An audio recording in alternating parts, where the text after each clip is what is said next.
Hello friends, welcome to Anurag YT रीत। आज की क्लास में हम यूपी टेट एग्ज़ाम के लिए ईवीएस प्रीवियस ईयर पेपर को प्रैक्टिस करेंगे। हमें ज्ञात है कि किसी भी एग्ज़ाम के लिए प्रीवियस ईयर उस एग्ज़ाम को समझने का सबसे बेस्ट तरीका होता है। इसलिए ये हमारा practice set previous year UP TET का एक प्रैक्टिस सेट है जो कि हमारे लिए इम्पॉर्टेंट है। हमारा पहला प्रश्न कहता है प्रेक्षण विधि की सीमाएं हैं। ऑप्शन ए है यह विधि मितव्ययी नहीं है, बिल्कुल सही। ये एक प्रेक्षण विधि की सीमा है।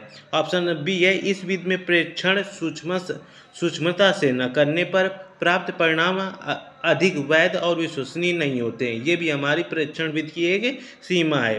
ऑप्शन सी है इस विधि में व्यक्ति के आंतरिक व्यवहारों का अध्ययन संभव नहीं होता। ये भी एक प्रेक्षण विधि की सबसे महत्वपूर्ण सीमा यही है कि हम किसी व्यक्ति के आंतरिक व्यवहारों को प्रेक्षण विधि से नहीं ज्ञात कर सकते हैं। यूपी टेट के एग्जाम में आया हुआ प्रश्न है, तो इस प्रश्न का उत्तर ऑप्शन नंबर डी हमारा राइट ऑप्शन हो जाएगा। Next question friend, very very important UP TET के एग्जाम के दृष्टिकोण से।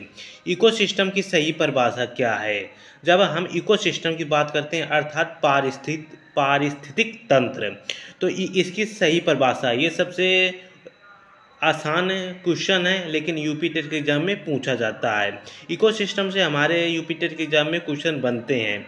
तो इकोसिस्टम की सही परिभाषा ऑप्शन ए है परस्पर क्रिया करने वाली जीव समुदाय, या ऑप्शन बी किसी स्थान का अजीवी घटक, या ऑप्शन सी पृथ्वी और वायुमंडल का क्षेत्र जहां जीव रहते हैं, या ऑप्शन डी जीव समुदाय और उसके वातावरण का संतुलित तंत्र। तो सबसे अधिक इम्पॉर्टेंट इसमें इकोसिस्टम में जीव समुदाय और उसका वातावरण का संतुलित तंत्र। तो इसमें वो चाहे अजीवी घटक हों या फिर जीवी घटक हों, सभी प्रकार के घटक इस ऑप्शन में आ जा रहे हैं और इन सबका संतुलित रूप ही पारिस्थितिकी तंत्र या फिर इकोसिस्टम कहलाता है। इसलिए हमारा option number D right option हो जाएगा। नेक्स्ट क्वेश्चन फ्रेंड्स, मानव विकास के क्रम में दो पैरों पर चलने का सबसे बड़ा लाभ है। अर्थात हम जब बंदर थे तो चारों पैरों के बल पर चलते थे, फिर धीरे धीरे दो पैरों पर आ गए, अर्थात हमारे जो दो हाथ हैं वो छूट गए, अर्थात वो स्वतंत्र हो गए। इसलिए हम अपने मस्तिष्क के अनुसार उन हाथों का प्रयोग करके भिन्न भिन्न क्रियाकलाप कर सकते थे, यही सबसे बड़ा लाभ है। तो ऑप्शन इसका जो सी है, हाथ स्वतंत्र रूप से मस्तिष्क के आज्ञा अनुसार कार्य कर सकते थे, यही सबसे बड़ा लाभ है कि हम जब दो पैरों पर चलना शुरू हुए तो हमारे जो आगे वाले दो पैर थे अर्थात जिनको हम बाद में हाथ कहा, वो हमारे स्वतंत्र हो गए, जिससे हम उनसे कोई भी कार्य कर सकते थे और आसानी से कार्य कर सकते थे। Next question friends, UP TET के एग्जाम में इस टाइप के क्वेश्चन आते हैं। भूकंप की तीव्रता मापने के यंत्र को हम क्या कहते हैं? ऑप्शन है फिजियोग्राफ, सिस्मोग्राफ, कार्डियोग्राफ, बैरोग्राफ। तो भूकंप की तीव्रता हम बैरोग्राफ से मापते हैं, सिस्मोग्राफ से मापते हैं। भूकंप की तीव्रता हम सिस्मोग्राफ से मापते हैं। जो बैरोग्राफ होता है ये वायुमंडलीय दाब मापने का काम करता है। कार्डियोग्राफ हृदय की धड़कन को मापने का काम करते हैं। इस टाइप के क्वेश्चन हमारे यूपी टेट के एग्जाम में पूछे जाते हैं। ऑप्शन क्वेश्चन नंबर 5 है सूर्य से निकटतम ग्रह कौन से हैं? ऑप्शन है मंगल ग्रह, बृहस्पति, शुक्र या बुध ग्रह। तो सूर्य के सबसे निकट ग्रह सबसे पहले हमारा बुध आ जाता है, फिर उसके बाद तो बुध, अगर हम सूर्य से सबसे निकटतम ग्रह की बात करें तो हमारा बुध होता है, तो हमारा बुध राइट ऑप्शन हो जाएगा। तो अगर हम इनका क्रम देखें सूर्य की अपेक्षा, तो सबसे पहले बुध आएगा, फिर शुक्र आता है, फिर पृथ्वी, फिर मंगल, बृहस्पति, शनि, अरुण और वरुण। ये सूर्य से दूरी के हिसाब से ग्रहों की स्थिति है। तो इस टाइप के क्वेश्चन भी हमारे एग्जाम में पूछे जाते हैं, ज्योग्राफी से रिलेटेड क्वेश्चन आते हैं। नेक्स्ट क्वेश्चन फ्रेंड्स, गिर राष्ट्रीय पार्क किस राज्य में स्थित है? ऑप्शन ए है राजस्थान, गुजरात, मध्य प्रदेश, महाराष्ट्र में। तो जो राष्ट्रीय पार्क है यूपी टेट के एग्जाम में आना पक्का होता है, 1 नंबर का आता है यूपी टेट में। तो इसका गिर राष्ट्रीय जो पार्क है गुजरात में स्थित है। और ये जो एशियाई शेर हैं तो गिर राष्ट्रीय उद्यान में पाए जाते हैं एशियाई शेर। नेक्स्ट क्वेश्चन है निरीक्षण विधि की विशेषता नहीं है, हमको यहाँ पर नहीं है ढूंढना है। तो निरीक्षण विधि यह एक मनोवैज्ञानिक विधि है, बिल्कुल सही है। ऑप्शन बी है यह प्रत्यक्ष अनुभवों पर आधारित है, ये भी सही है। जब कोई कोई क्रियाकलाप कर रहा होगा तभी हम उसका निरीक्षण करते हैं, अर्थात प्रत्यक्ष अनुभव लेते हैं। तो ये हमारा राइट ऑप्शन है। ऑप्शन सी है यह एक बाल केंद्रित विधि है जिसमें शिक्षक एक प्रशासक के रूप में होता है, तो ये हमारा गलत हो जाएगा। और ऑप्शन डी है यह विधि विभिन्न सर्वेक्षणों द्वारा अपनाई जाती है, ये भी राइट है।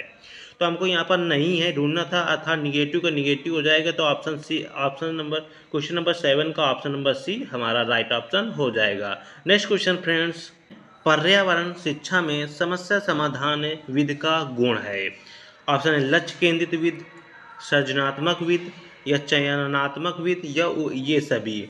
तो जो पर्यावरण शिक्षा की बात करते हैं तो उसमें समस्या समाधान विधि में ये सभी गुण निहित होते हैं, अर्थात समस्या समाधान विधि में हमारा लक्ष्य क्या है ये हम निर्धारित कर देते हैं। इसमें हमारी जो सृजनात्मक विधि जो क्षमताएं होती हैं इसमें विकसित होती हैं, तो इसका भी लक्ष्य होता है। और हम इसमें चयन विधि का भी प्रयोग करते हैं, तो ये सभी हमारे हो जाएंगे। तो इसका राइट ऑप्शन हो जाएगा ऑप्शन नंबर डी, ये सभी। नेक्स्ट क्वेश्चन फ्रेंड्स, किसी परितंत्र में तत्वों का चक्रण कहलाता है, अर्थात कोई भी परितंत्र हो, जो कोई भी इकोसिस्टम हो, उसमें जो तत्वों का जो चक्रण होता है, अर्थात भिन्न भिन्न हमारे तत्व होते हैं, तो उनका बार बार जो प्रयोग होता है वो किसके थ्रू होता है। तो हमारे ऑप्शन है जीव भू रासायनिक चक्र द्वारा, भूवैज्ञानिक चक्र द्वारा, रासायनिक चक्र द्वारा, उपयुक्त में से कोई नहीं।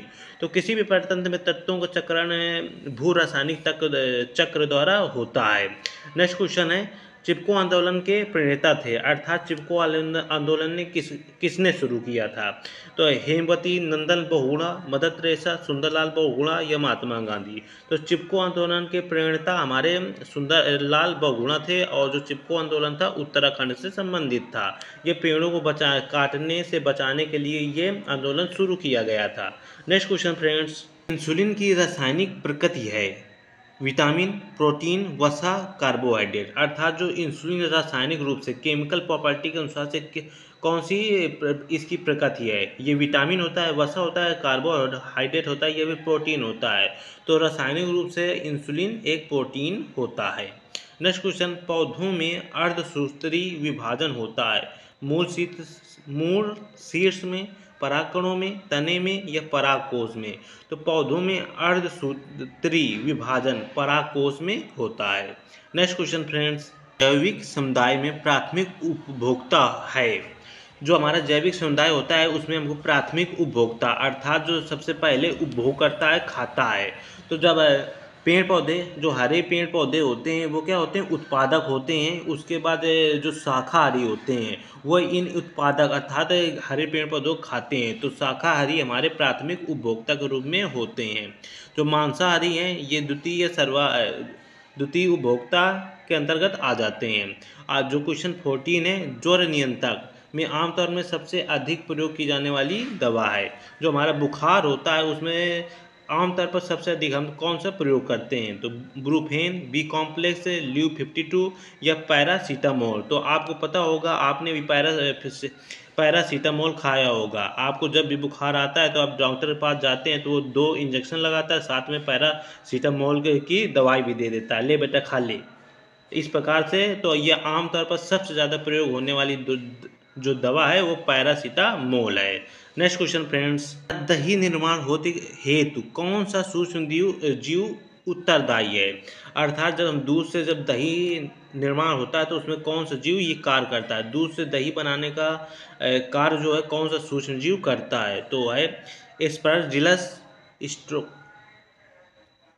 ऑप्शन बी है हमारा स्ट्रेप्टोकोकस, ऑप्शन सी रेट्रोवायरस या फिर लैक्टोबैसिलस। तो आपको ज्ञात होगा दूध से दही बनाने में जो सूक्ष्म जीव होता है वो लैक्टोबैसिलस नाम का होता है। 16 है मानव रुधिर वर्ग की खोज सर्वप्रथम किस वैज्ञानिक ने की थी, अर्थात जो हमारे मानव रुधिर में भिन्न भिन्न वर्ग होते हैं इसमें इसकी खोज किस वैज्ञानिक ने की थी। जो ए बी ओ ये सभी होते हैं, तो इसकी खोज की थी लैंड स्टीनर ने, कार्ल लैंड स्टीनर ने मानव रुधिर वर्ग की सर्वप्रथम खोज की थी। नेक्स्ट क्वेश्चन फ्रेंड्स, 3 है प्याज, आलू, अदरक हैं जड़, तना अपस्थानिक जड़ें या सल्क पत्र। तो प्याज, आलू, अदरक ये तना है।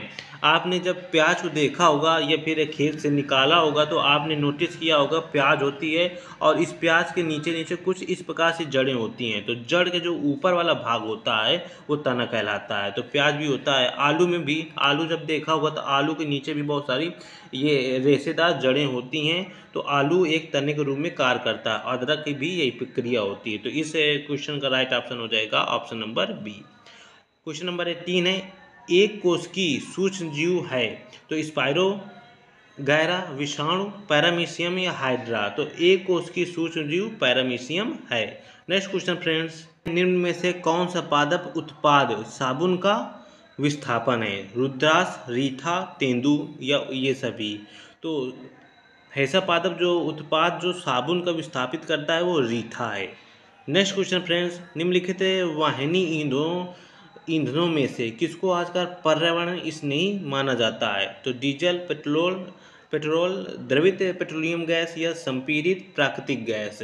तो डीजल पेट्रोल का जब हम वाहनों में प्रयोग करते हैं तो इससे प्रदूषण होता है। जो एलपीजी होता है, लिक्विडफाइड एलपीजी है, और ये संपीड़ित कॉम्प्रेस्ड नेचुरल गैस जो है सीएनजी। तो आपने सीएनजी को नाम सुना होगा, जो कि ईंधनों में प्रयोग, वाहनों में प्रयोग ईंधन के रूप में की जाती है। तो हमारा इस प्रश्न का राइट ऑप्शन हो जाएगा ऑप्शन नंबर डी, संपीड़ित प्राकृतिक गैस, अर्थात कॉम्प्रेस्ड नेचुरल गैस वाहनों में प्रयोग की जाती है, जो कि पर्यावरण के स्नेही अर्थात प्रदूषण नहीं फैलाती है। नेक्स्ट क्वेश्चन फ्रेंड्स, गैसीय अपशिष्ट है, अर्थात कुछ कार्य होता है उसके बाद जो गैस बचती है, जो गैस निकलती है बाद में, वो अपशिष्ट का काम करती है। तो ऑप्शन ए है सब्जी एवं फलों के छिलके, घरों की नालियों का गंदा पानी या खेत खलिहानों से निकलने वाला कचरा या लकड़ी कोयला से जलने वाला धुआं। जब लकड़ी कोयला ये सभी जल जाते हैं तो उससे एक धुआं निकलता है जो कि गैसीय अपशिष्ट के रूप में कार्य करता है। तो यही हमारा राइट ऑप्शन हो जाएगा। नेक्स्ट क्वेश्चन है, निम्नलिखित में से कौन से पौधे दूर दूर तक प्रसारित होंगे? तो ऑप्शन है बीजाणु द्वारा प्रकीर्णित पौधे या बीज द्वारा प्रकीर्णित पौधे, फल द्वारा प्रकीर्णित पौधे या काइन जनन द्वारा वितरित पौधे। तो यहाँ पर फल द्वारा जो प्रकीर्णित पौधे हैं वो दूर दूर तक जाएंगे, क्योंकि फल का प्रयोग सर्वाधिक रूप में किया जाता है। तो यही फल जो है एक स्थान से दूसरे स्थान पर बहुत दूर दूर तक चले जाते हैं। तो इन सभी द्वारा प्रकीर्णन होगा, लेकिन सर्वाधिक रूप में फल द्वारा प्रकीर्णन होगा, इसलिए 22 का सी नंबर हमारा राइट ऑप्शन हो जाएगा। नेक्स्ट क्वेश्चन फ्रेंड्स, जब एक जीव लाभ लेता है बगैर दूसरे सहवासी जीव को प्रभावित किए, अर्थात कोई एक जीव है दूसरे से लाभ ले रहा है लेकिन उसको दूसरा जो जीव है उसको कोई हानि नहीं हो रही है, ना ही उसको लाभ हो रहा है, तो ये कौन सी घटना है? तो ये परजीवी है, सहभोजी है, मितोपजीवी है, सहजीवी है। तो परजीवी के बारे में आप जानते होंगे, अर्थात ये तो स्वयं का तो लाभ कर लेता है लेकिन जिस पर ये होता है उसको नष्ट कर देता है, जैसे कि अमरबेल। तो इससे भी कोई प्रश्न हमारे यूपी टेट के एग्जाम में बन चुका है, इसलिए ये बहुत ही ज़्यादा इंपॉर्टेंट प्रश्न है। तो परजीवी के रूप में अमरबेल आता है, जो वो स्वयं तो लाभ ले लेता है लेकिन दूसरे को पूर्णतः नष्ट कर देता है। जो मितोपजीवी होते हैं ये अपघटनकर्ता के रूप में काम करते हैं, और जो सहजीवी होते हैं ये क्या करते हैं, एक दूसरे को लाभ पहुंचाते हैं। जैसे कि लाइकेन हमारा एक सहजीवी होता है जो कि कवक और शैवाल से मिलकर बना होता है लाइकेन। ये क्या करते हैं, एक दूसरे को लाभ पहुंचाते हैं। लेकिन जो ऑप्शन बी है सहभोजी, जो ऑप्शन सहभोजी है इसमें एक तो लाभ आता है, जैसे दो जीव हैं तो एक को तो लाभ मिलता है लेकिन दूसरे को कोई प्रभाव नहीं पड़ता है, तो उसे हम सहभोजी कहते हैं। तो इस 23 का हमारा राइट ऑप्शन हो जाएगा ऑप्शन नंबर बी। क्वेश्चन 24 है, जब मोर सांप को खाता है, सांप कीड़ों को खाता है, कीड़े हरे पौधे खाते हैं, तो मोर का पोषण तल है। तो इसका मतलब ये मोर को कोई नहीं खा रहा है, अर्थात ये सर्वोच्च शिखर पर बैठा है। जब हम पिरामिड पढ़ेंगे अभी तो उसमें हमको ज्ञात हो जाएगा कि जो सबसे ऊपर होता है उसको कोई नहीं खा पाता। तो इस प्रश्न के अनुसार मोर को कोई नहीं खा रहा है और अन्य सबको एक दूसरे से खा रहे हैं। तो वो सबसे तो खाद्य पिरामिड के शीर्ष स्तर पर बैठा हुआ जो भी जीव होता है उसको कोई नहीं खाता। इस प्रश्न में मोर को कोई नहीं खा रहा है, इसलिए मोर खाद्य से पिरामिड के शीर्ष पर हो जाएगा यहाँ पर। तो इसका राइट ऑप्शन हो जाएगा option number D. Next question friends, निम्नलिखित में से कौन सा कायांतित शैल का उदाहरण है? बलुआ पत्थर, ग्रेनाइट, संगमरमर, चूना पत्थर। तो यहाँ पर जो ग्रेनाइट है ये हमारे कायांतित शैल का उदाहरण होता है। क्वेश्चन नंबर 26 है, महासागरों में निम्न में से कौन सा लवण सर्वाधिक मात्रा में पाया जाता है? अर्थात जो महासागर होते हैं उसमें कौन सा लवण है जो सर्वाधिक मात्रा में पाया जाता है? Magnesium sulphate, calcium sulphate, magnesium chloride, sodium chloride. तो ये सभी तत्व पाए जाते हैं, लेकिन हमको यहाँ पर सर्वाधिक मात्रा में बताना है, तो यहाँ पर सोडियम क्लोराइड हो जाएगा। जो NaCl होता है ये महासागरों में सर्वाधिक मात्रा में पाया जाता है, जो कि इसमें आयोडीन भरपूर मात्रा में होता है, इसी से हमारा नमक बनता है। नेक्स्ट क्वेश्चन फ्रेंड्स, राज्यसभा में होने वाली सभाओं की अध्यक्षता कौन करता है? तो यहाँ पर कौन सी है? राज्यसभा में है, तो इसका अध्यक्ष होते हैं उपराष्ट्रपति, जिसे हम सभापति भी कहते हैं। तो उपराष्ट्रपति जो होते हैं वो सभापति के रूप में राज्यसभा में जितनी भी बैठक होती हैं तो उसके अध्यक्षता करते हैं।